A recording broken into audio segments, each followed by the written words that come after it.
Bergues, petite ville fortifiée du Nord, a été mise en valeur par Danny Boone dans son film Bienvenue chez les Ch'tis. On pénètre dans cette petite cité de caractère par la porte de Cassel. La ville, entourée par ses remparts, possède 3 autres portes: Bierne, Dunkerque et Onskot.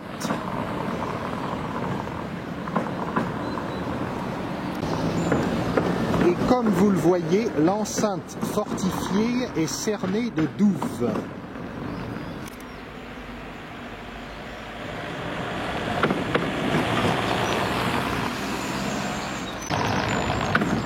Le roi Soleil est encore passé par là.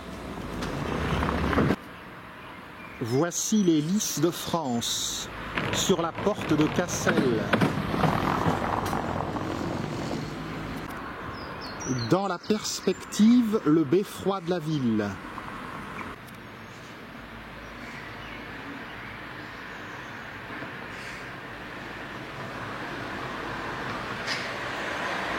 À l'intérieur de la porte de Cassel. À présent, partons à la découverte de cette petite ville de quelques 4000 habitants. Nous ferons la promenade des remparts tout à l'heure. Allons voir le centre-ville. La ville a été très endommagée par les bombardements allemands du printemps 1940. Elle ne se situe pas loin de Dunkerque. Par ailleurs, le beffroi a été dynamité en 1944. Belle reconstruction, comme nous allons le voir.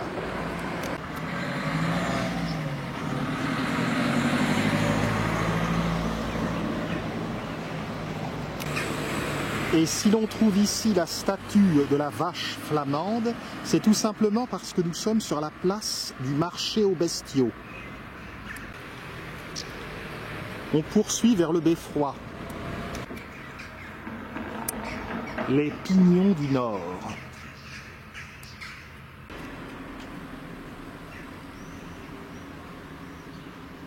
La rue Carnot, que nous verrons tout à l'heure.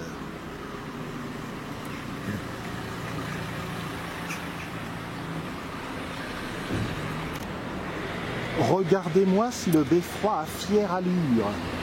Le beffroi initial datait du XVIe siècle et c'est Paul Gélis qui l'a reconstruit entre 1958 et 1961. Il est construit en briques jaunes, que l'on appelle également briques de sable.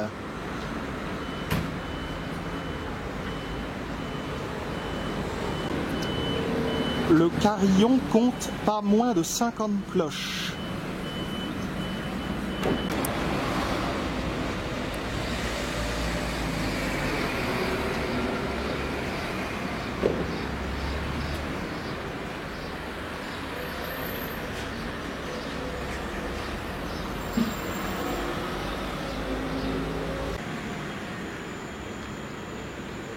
Le guide parle du XVIe siècle, mais je vois qu'il datait du XVe.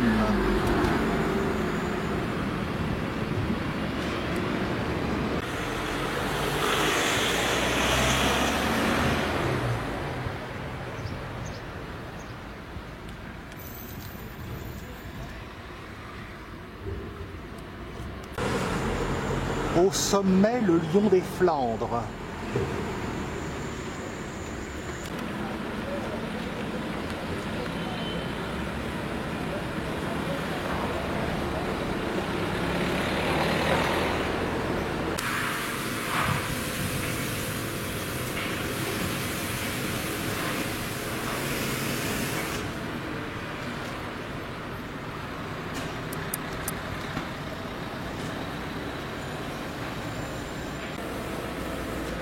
Le beffroi abrite l'office de tourisme.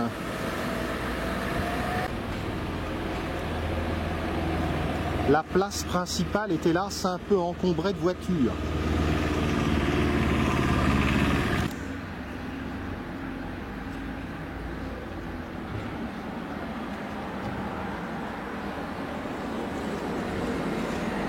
Décidément, il a été construit à tous les siècles.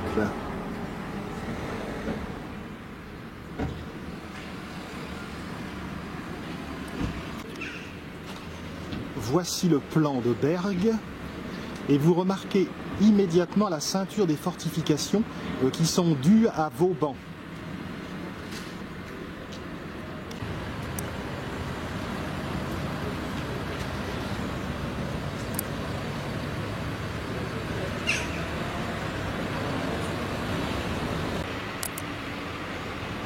Allons voir devant l'hôtel de ville un géant coiffé d'un haut de forme.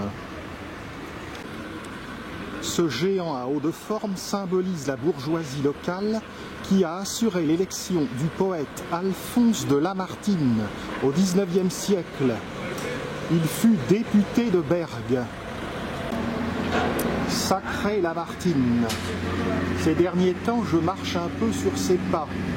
En septembre dernier, j'étais à Plovdiv, en Bulgarie, où il s'était arrêté dans une maison, la maison Lamartine. Et voilà que j'arrive à Bergues, où il a été député.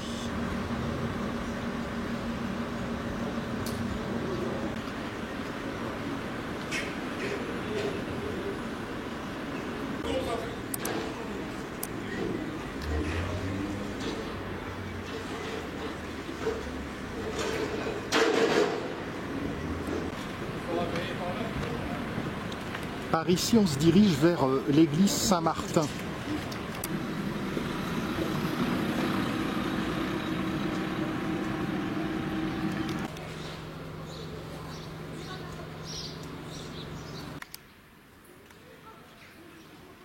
C'est du reconstruit.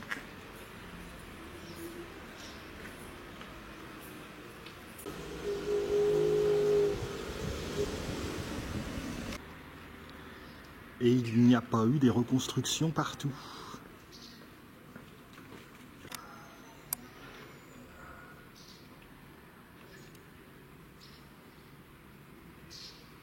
Le clocher de l'église Saint-Martin.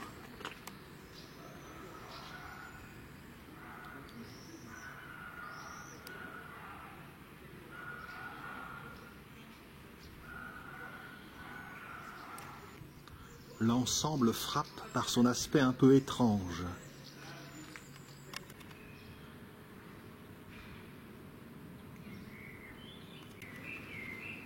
Le bâtiment du Mont-de-Piété abrite désormais un musée.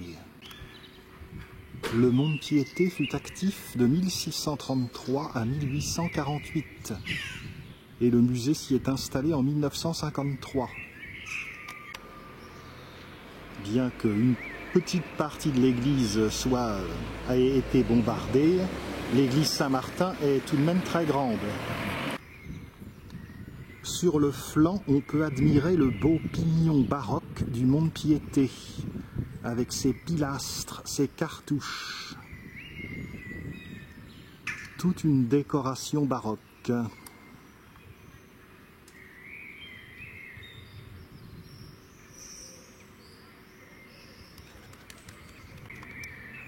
Les Monts-de-Piété réprimaient les abus des établissements de prêt que tenaient les Lombards. Au deuxième étage, le musée comporte des collections d'histoire naturelle, oiseaux et papillons. Le reste du bâtiment comporte des tableaux de Van Dyck ou de Rubens, mais également de la peinture hollandaise, flamande, française, italienne, et son chef-d'œuvre est Le Joueur de Vielle, un tableau de Georges de la Tour.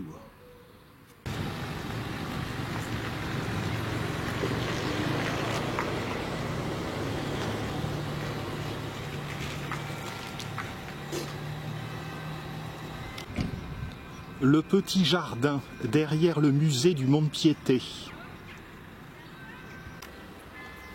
Nous allons parcourir les rues Faidherbe et Carnot qui, malgré les destructions de la Seconde Guerre mondiale, conservent encore de beaux hôtels du XVIIIe siècle.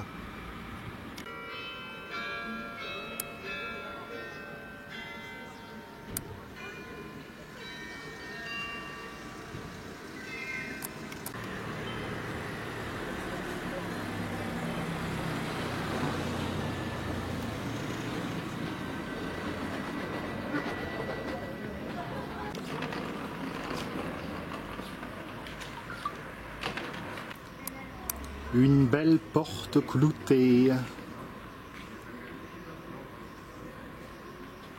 dont le modèle s'est perdu de nos jours. On peut rentrer dans le petit square Sapelier, derrière le Mont-de-Piété.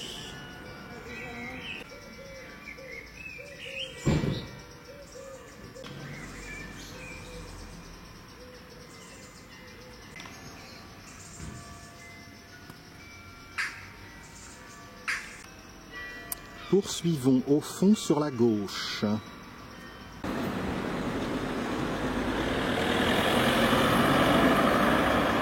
Faidherbe, à la tête de l'armée du Nord, défendit donc le nord de la France et l'île face à l'invasion prussienne en 1870.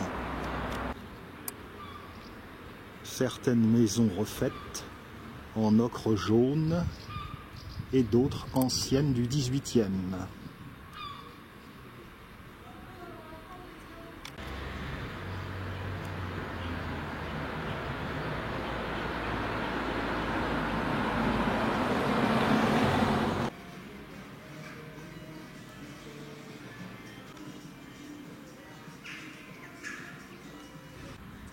Visiter le nord par beau temps est bien agréable, contrairement aux chaleurs écrasantes du midi.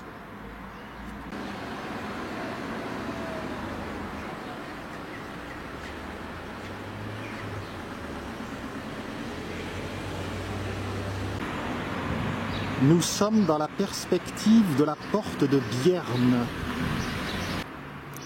Au-delà, on s'engage dans la rue Carnot.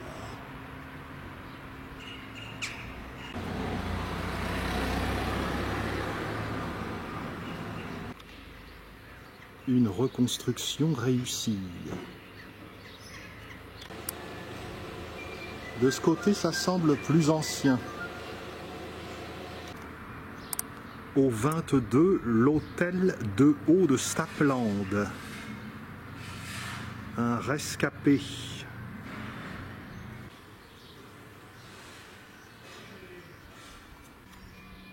Les Mascarons.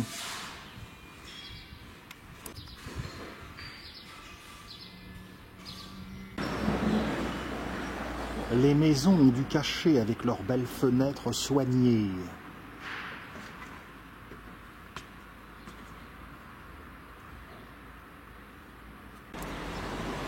Le lion des Flandres nous surveille.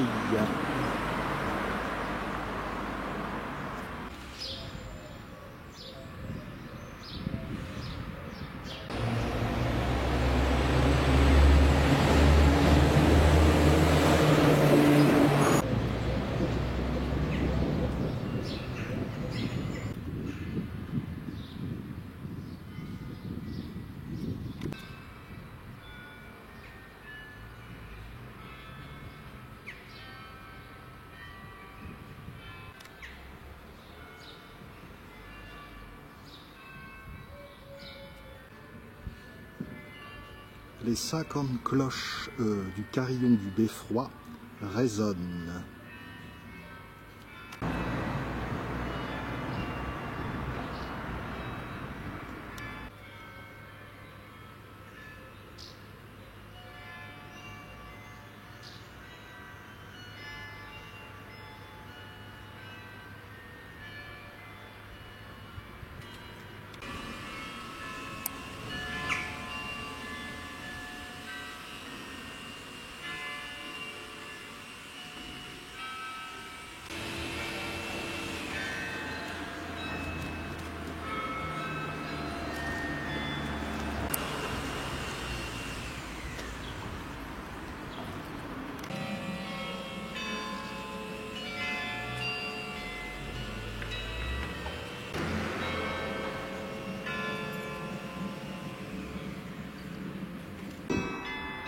Après avoir fait ce petit circuit intérieur de Bergues, nous allons nous promener sur les remparts.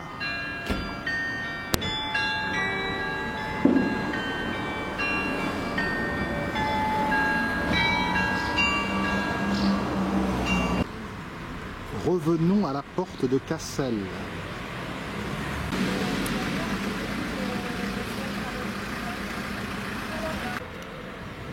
Ne me demandez pas comment on dit me en flamand, j'ai un peu de mal avec le néerlandais.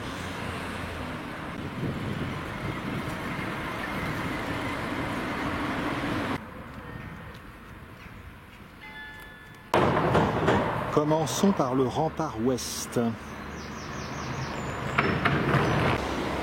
Ça sent la belle balade. La Douve.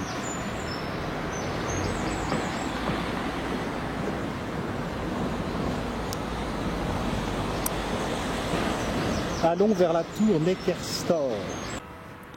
Le beffroi de Berg, la petite Bruges du Nord, nous donne un véritable concert.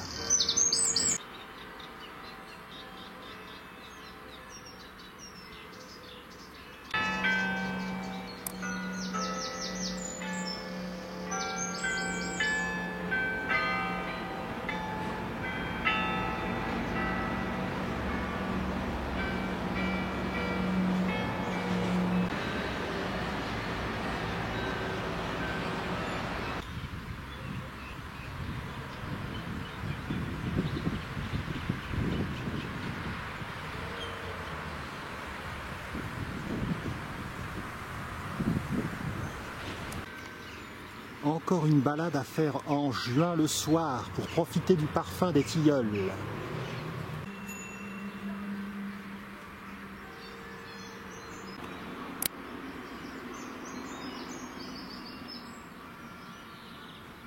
La cité, enserrée dans son écrin de rempart.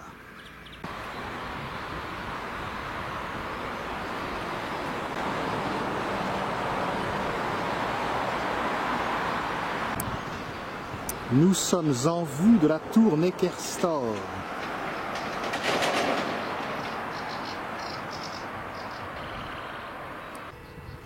Belle grappe de chèvrefeuille, dont l'odeur arrive à me parvenir.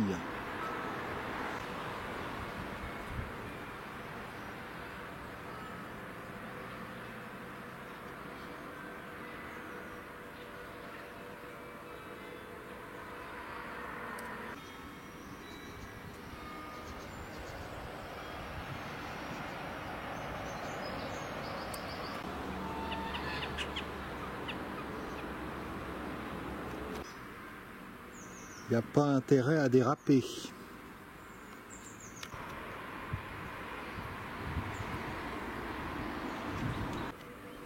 La tour Neckerstor est un héritage des ducs de Bourgogne, comtes de Flandre, qui nous est parvenu.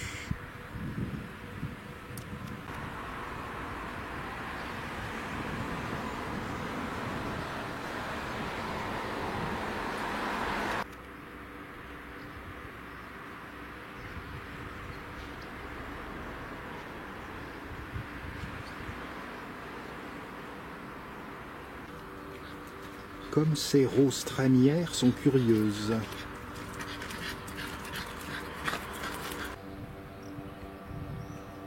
Le rempart de 1585 se poursuit vers la porte de Bierne.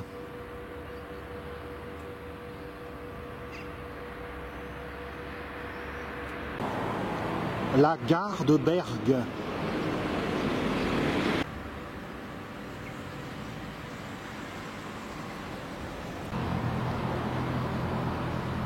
Voyons voir cette porte de Bierne. Construite au XVe siècle, elle comporte un pont-levis, comme la porte de Cassel.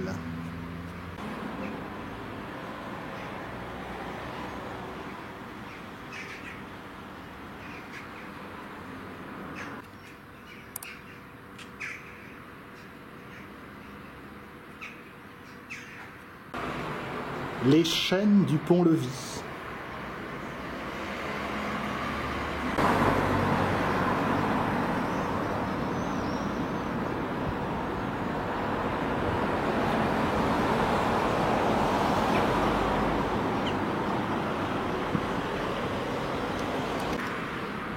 Le système de relèvement du pont-levis.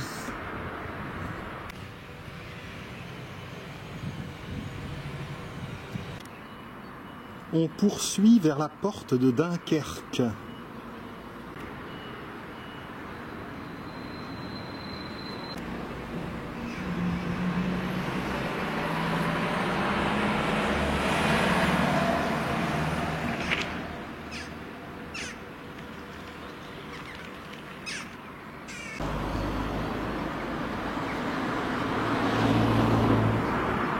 Par ici, on peut accéder à la porte de Dunkerque. Dunkerque, église des Dunes.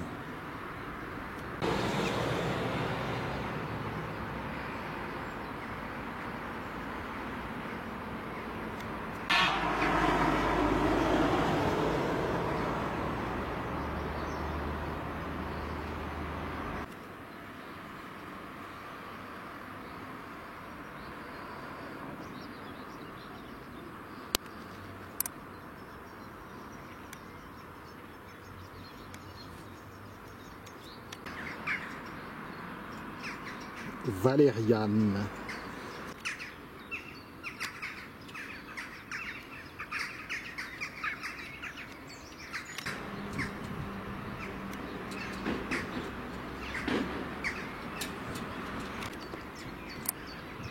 La porte de Dunkerque est à proximité.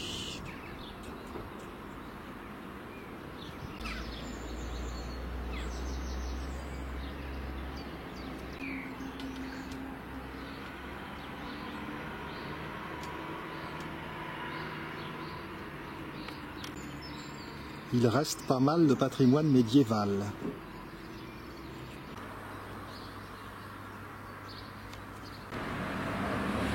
À proximité de la porte de Dunkerque, le site est charmant.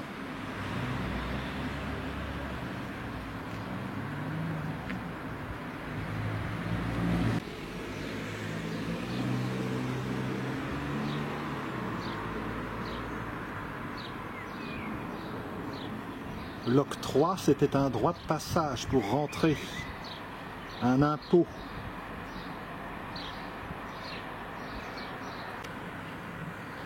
La porte en elle-même n'a rien de particulier.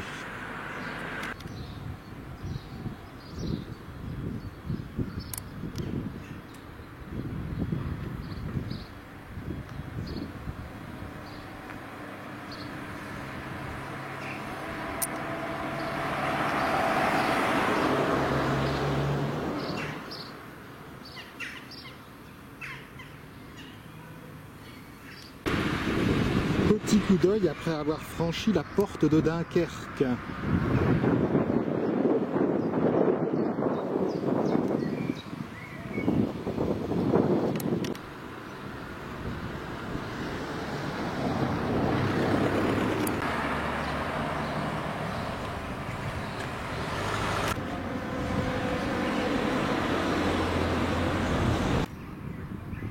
Au fil des siècles, le paysage s'est fort transformé tout autour des bras de la Colme et du delta de l'Aa. De nombreuses terres ont été comblées et Vauban a utilisé les bras de ces rivières pour faire ses défenses contre l'envahisseur. Toute cette partie au nord de Bergue est la couronne d'Onscott.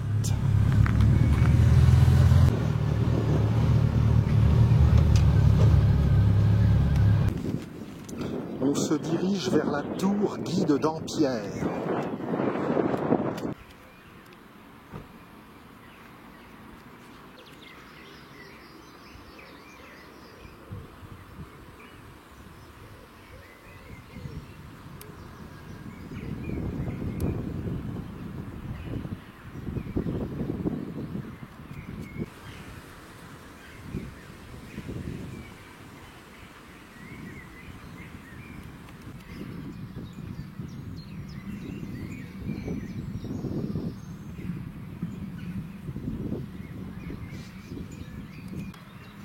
Il ne faut pas oublier que le tracé des côtes évolue.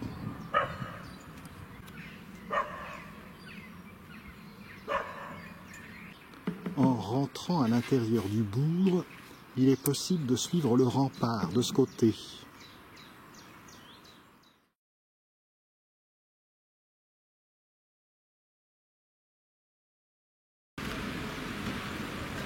Le temps de déjeuner et zou, un sacré orage a éclaté.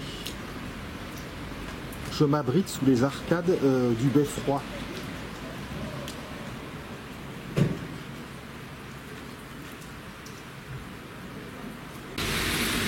Certes, la pluie ne fait pas peur à un Normand, pas plus qu'à un nordiste d'ailleurs, mais elle ne permet pas de réaliser un film dans les conditions optimales.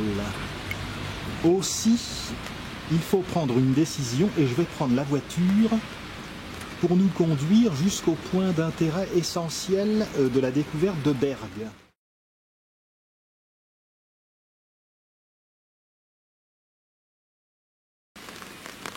Voici l'un des sites que je tenais à montrer dans un contexte plus approprié, l'ancienne abbaye Saint-Vinoc.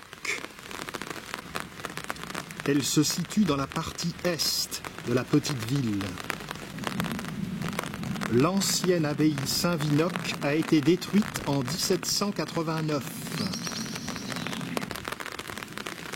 Reste toutefois la porte d'entrée en marbre du XVIIIe siècle.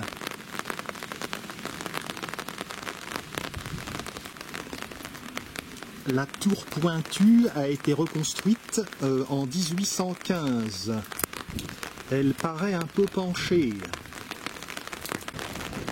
Et il reste également cette portion de l'abbaye qui n'a pas été abattue, c'est la croisée du transept, avec sa tour carrée des XIIe, XIIIe siècles.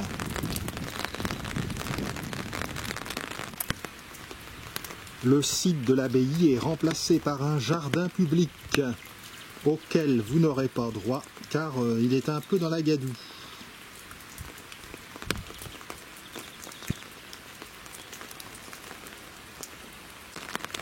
Je vais reprendre la voiture pour aller vous montrer la porte d'Onscott. Encore une vue sur la tour pointue.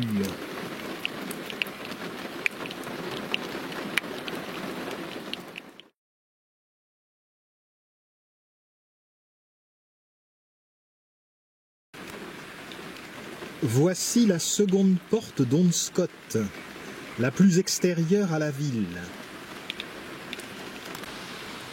Le petit pont enjambe le canal du Roi. Tout le système défensif dans ce coin a été conçu, comme d'habitude, par Vauban et forme la couronne d'Onscott. Le long de ces canaux, de ces fortifications, il y a une belle promenade dite du canal du Roi. Mais malheureusement, nous sommes obligés de faire l'impasse. Voici la première porte d'Onscott pour rentrer dans la ville. Quelques petites vues pour conclure par cette météo tristouille d'un film un peu avorté. J'aurais bien voulu vous montrer Berg plus longuement, avec les remparts nord, est et sud. Vous aurez tout de même compris que la ville vaut le détour.